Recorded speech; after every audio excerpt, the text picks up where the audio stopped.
Nicola Sturgeon has weighed in on the ongoing trade talks between the UK and EU and told Boris Johnson to get an extension to the Brexit transition period, as borders were shut to Britain from countries across Europe following the emergence of a new COVID strain. The discovery of the new faster-spreading coronavirus strain forced the Prime Minister to introduce tough measures in London and South East England. The First Minister of Scotland warned the UK was in a profoundly serious situation because of the virus mutation. Last night, the First Minister made clear it was unconscionable to leave the European Union at the end of the year. She added, "It's now imperative that the PM seeks an agreement to extend the Brexit transition period.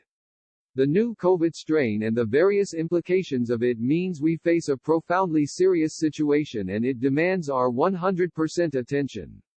It would be unconscionable to compound it with Brexit."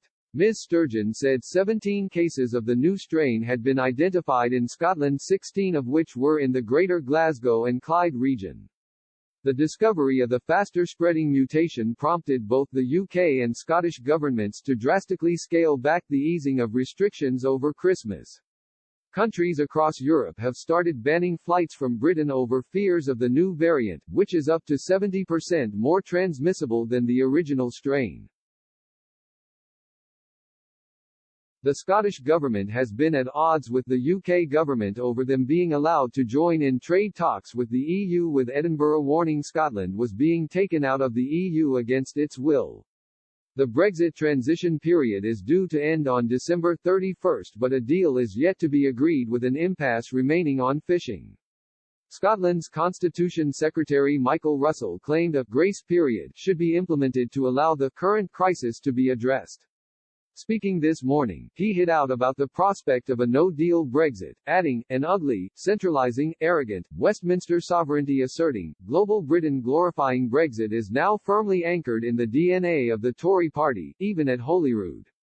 It is the antithesis of what Scotland, as all the evidence shows, is and wants to be: outward-looking, inclusive, and collaborative." Mr. Russell said he was prepared to accept that there are some honest Brexiteers who still believe that leaving the EU will usher in a new era of opportunity. However, he warned, the fact that there is not a single fact to support that belief does not invalidate either their right to hold it, nor their right to campaign for it. Dean Lockhart MSP, Scottish Conservative Constitution spokesperson, claimed Ms. Sturgeon should use her recent heartfelt message to the EU to reserve UK travel bans.